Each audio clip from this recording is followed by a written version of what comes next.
Alright, we're back for game number 3.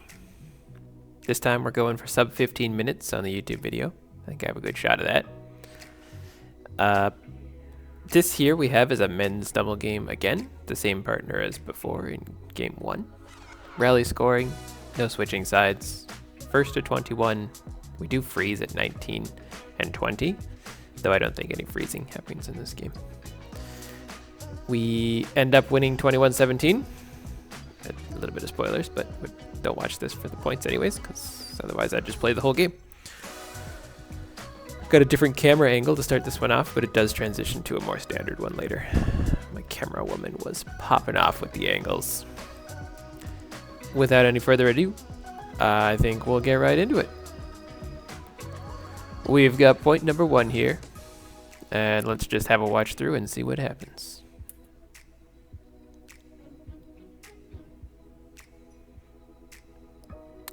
Good drop from my partner. Bit of an awkward drop from me, but I get it back. Another excellent drop. And boom, put away. Good stuff.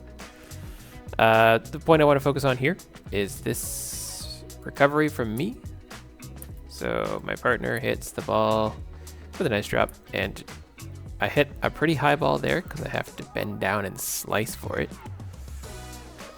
It ends up popping up a little bit, but I am so ready for the next ball that my paddle ends up in the right position. And I hit that one really nice and low over the net, despite the short hop. And then we're back up at the net.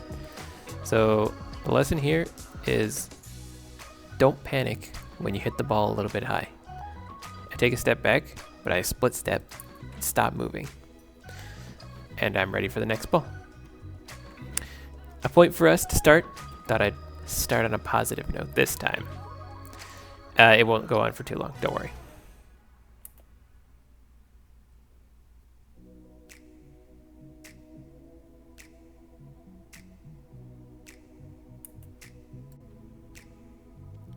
Point number 2 here from the same camera angle.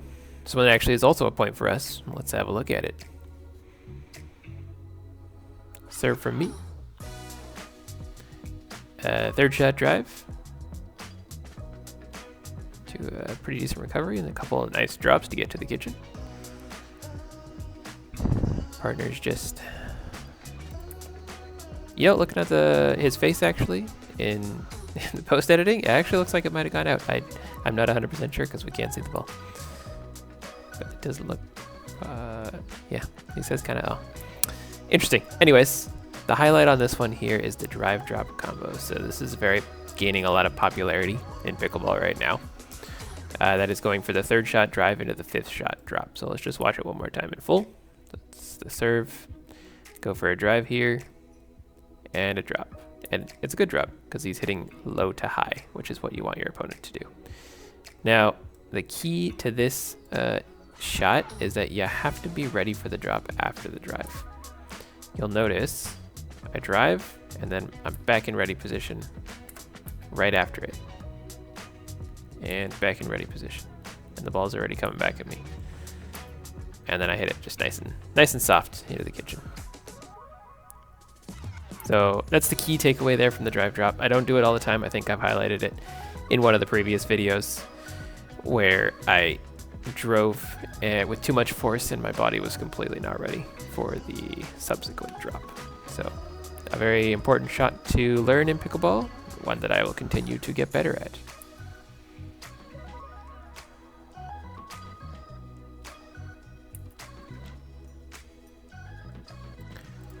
All right, we've got another rather lengthy point here actually. This game was filled with a lot of drops and kind of back and forth. The opponents couldn't seem to put the ball away, or our defense was top notch for some reason. Let's watch it through and see what goes on here. Good serve from my partner. He's got a fierce serve. Decent drop. It's a bit high. That one gets even higher. That's such a nice short hop from me somehow. Wish I could do that all the time. And then we slice it into the net. All right. The error on this one, the slice into the net. This ball is just really low and I don't get a good grasp on it with my paddle. You can see when I hit the ball, it's basically right at my left foot, which is one of the hardest spots to hit a pickleball. And my paddle face looks good, but I guess it just does. I don't think it connects with the right part. I think it connects with the top of my paddle. As you can see, it's kind of high here. I think it's hitting the top of the paddle.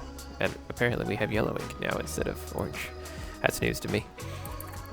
So I think actually if this hit like the center of the paddle, it would have gone to the appropriate spot, but it just kind of dies on impact.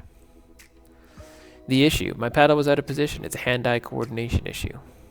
Fix, I should have my paddle to the ground. So here, my paddle is so high for some reason. It's like above my waist, even though I'm at the baseline. Like if they hit a ball and my paddle that's going towards my paddle, like that ball is out by a mile, right? So my paddle should be way down, like even by my knees here. Just, you can see how even my opponent's is better because he's got it below his waist at least. Sorry, not my opponent, my partner. So that's something I need to continue to work on. Paddle down the farther you get back to the baseline. And then once your paddle's down, it gives you way more time to recover. So that's the lesson.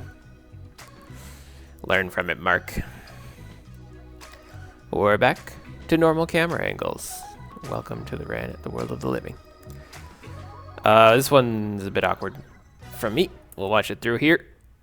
All right. A decent serve, although he is a lefty, so I should not give it to his forehand, but whatever. And I just let an out ball in. An out ball in? Better than letting an out ball go? Never mind, that's all wrong. The error is I let a ball that looked like it was going to go out, but it ended up being in.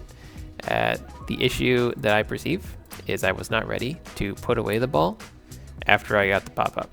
His attack was weak. I should have been able to demolish that ball, to be honest.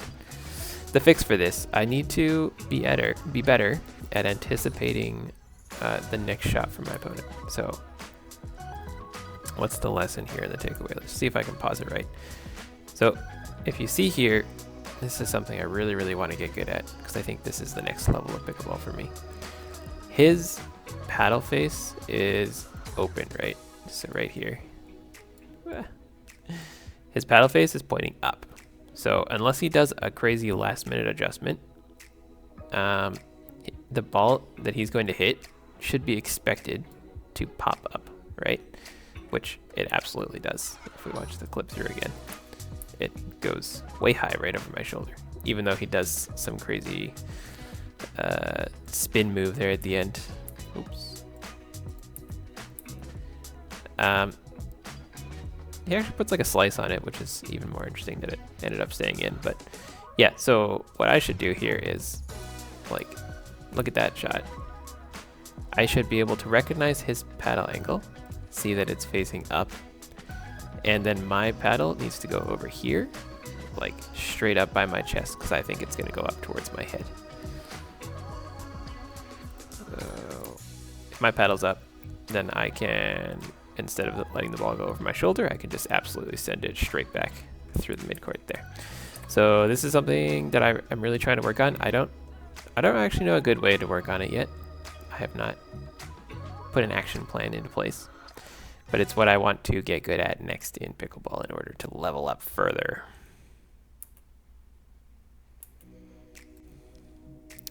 Okay, point number 5. We do end up winning this point, though it's a bit of a cheesy win. I still want to focus on one of the shots that I made that I feel like was very suboptimal. And another thing that I noticed when watching my games back, again, doing the same kind of maneuver. So my opponent serves, and I hit a nice slice return, and then I hit that shot, which my partner just kind of bunts over the net, and luckily it rolls over. The cheesy victory.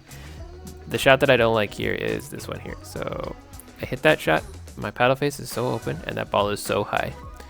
If player, let's call him player 4, because I like 4 in this position. If the player 4 here were to rush forward, he could absolutely demolish that ball and send it flying back in my face or my partner's face or between us or whatever. If he's more aggressive, he has a really good shot there. Player 3 could also do it in this case because he's a lefty. So either of them could have just taken a step in and demolished this ball. And I notice this a lot when I'm in this specific spot and I'm hitting the ball kind of like right in front of me, is that I don't know how to hit the ball. I don't know how to move my wrist to hit the ball properly, because if I straighten my wrist, then the ball's going to go down into the net. And if I open my wrist, it's going to go up even more, right? So, I've strayed from the format. Let's try again. So the issue here is that my paddle face is too open and the contact is right in front of my body. So the fix to this actually would be to either take a step to the left or a step to the right so that I'm contacting the ball in a more comfortable position that's not like directly in front of my chest. If I take a step to the right, then I can hit the ball with my backhand and send it to this corner easier, or try and do a cool fancy roll to that corner. If I take a step to the left, then I can demolish this ball with my forehand and hit it more like a topspin so that it probably goes center but dies on the bounce. That is the lesson to take away, is that I need to move rather than take the ball where it is if it's not a good shot. Okay, I don't like watching this one either because I do this way too much. All these errors just seem to repeat themselves. It's almost like that's how pickleball works. And by eliminating errors, you can actually get better. All right, let's watch it through here. We've got a serve from Mr. Me, myself, and I. An okay drop, it's a bit high. Followed up by an okay drop. And then I get demolished. Gosh, I hate watching that. So what's the error here? The error is that I missed the counter attack and the ball bounces off my paddle and goes way up.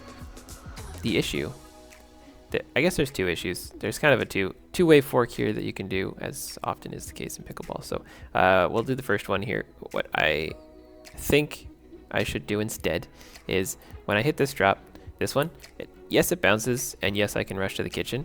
The problem is that the ball bounces above the net here. See, you can see very clearly the ball has bounced right above the net. And that gives the opponent a lot of options. He can put a little bit of topspin onto this ball and hit it here, and I'm super not ready for that because it's going to come fast and hard and low. Or he can do exactly what he did and just send it fast through the middle or at me, in which case I have very little time to react. Now, if instead, because I noticed this ball was going to bounce a little bit higher, I took a split step maybe here and stayed like in at the third of the court forward, close to the kitchen line, but not on the kitchen line. I give myself an extra half second to react and an easier reset shot. So, and then what happens is I just don't get my eye on the ball properly, right, and it bounces off. So, hand-eye coordination issue. The other thing is that, so path 2, so to say, is that if you do have good hand-eye coordination, what you can do here is this is totally fine, in which case my opponent speeds up the ball, and you just demolish that counter right back at him because he's not ready for it. So if you hit the ball and hit it with a bit more force so that it goes straight through the center, you have a good chance to get something off that ball. So the lesson is watch the drop quality. If you think it's going to bounce above the net, you got to be ready for a speed up. Got to be ready for a speed up. Okay. A fun little positioning tip here. One that I actually did well. So we've got a serve from me, which is actually a good serve because it's right on the line. And I drive, and then my partner drops it like butter, and the other player hits it out. Now, what happened here is something I want to highlight. Technically, I don't condone this, so I start rushing in before my opponents even hit the drop. It puts a lot of pressure on my partner to hit a good drop. Now, luckily, he does in this case, so it ends up being a good play. But in general, stay back and watch. your partner hit the ball before you decide to charge in. Because if he hit a high ball, I get demolished.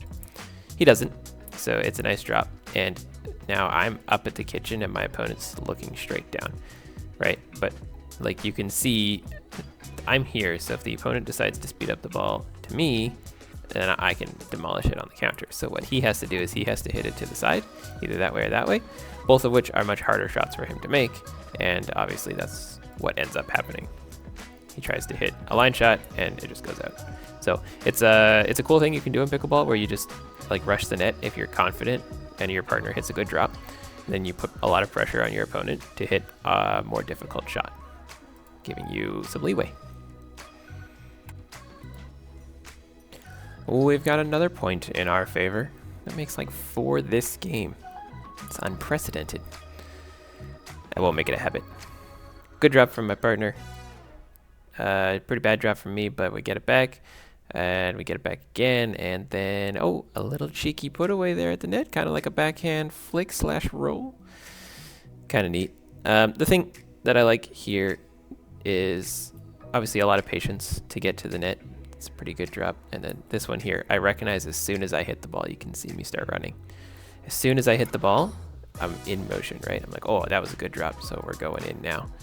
And then, so I move in, and my opponent's down, hitting the ball low to high again. And then what happens is I'm ready at the kitchen, as this program just shits the bed. And he hits it high enough that I can just poke it forward, keeping it nice and low. And they can't do anything about it. Nice. Yeah, so just patience, getting to the net, and recognizing as soon as you hit a good drop and taking a step forward so that you can capitalize on it. Oh my gosh, it's another point for us. That's crazy. But this one I want to highlight something I did very, very wrong. And, you know, I was just watching some games from last night, and I did the exact same thing. So I still have a lot to learn in this aspect. And I'll show you what I mean here. So serve from me, return from the opponent, pretty lofty. Get in a little bit on a high drop, get in a little bit more, step back, and another drop, which is actually good. And then just a miscommunication in the middle. It happens all the time. I don't blame the opponents too much at all. But the thing that I want to highlight mostly is this step back from me. Look at this.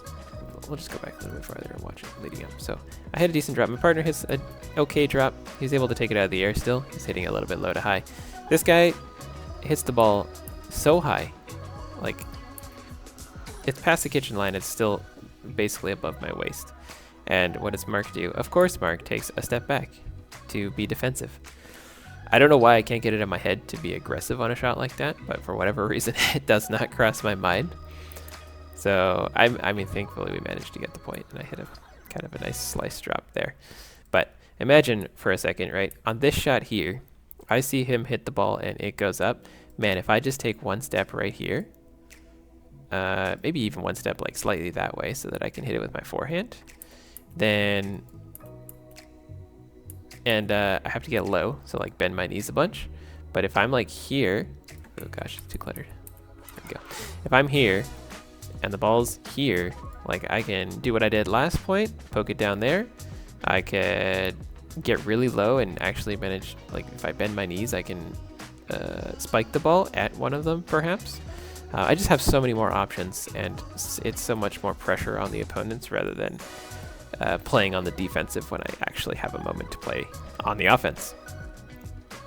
So a big lesson to learn there. Still managed to get the point. Not sure if we deserved it, but we'll take it. That's pickleball for you. And that's the end of the game. Like I said, 21-17 for us. Quite a few less points this time. Just wanted to keep it below 15 minutes if I could. Overall, a lot of lessons to be had, a lot of the repeat lessons to be had, mostly about aggression and footwork and paddle positioning. Just, it's always the fundamentals that get you. It's never the fancy, cool shots that you have to work on. It's the fundamentals like footwork and drops, drive form, all those silly things that aren't really fun to watch or to learn, but they really make the difference between a low level and a high level player. Let me know if you have any questions, guys. If you want me to review your game, I'd be happy to go over and give my advice. I don't know how valuable it is yet. That's part of the process here, is I'm learning to analyze, and hopefully my feedback is valuable to at least one or two of you. I know it's been very valuable to me. I'm starting to recognize my trends, and recognition is the first step on the road to improvement. So have a wonderful day. Enjoy the sun if it's sunny, enjoy the wind if it's windy, and enjoy the snow if it's snowy. See ya!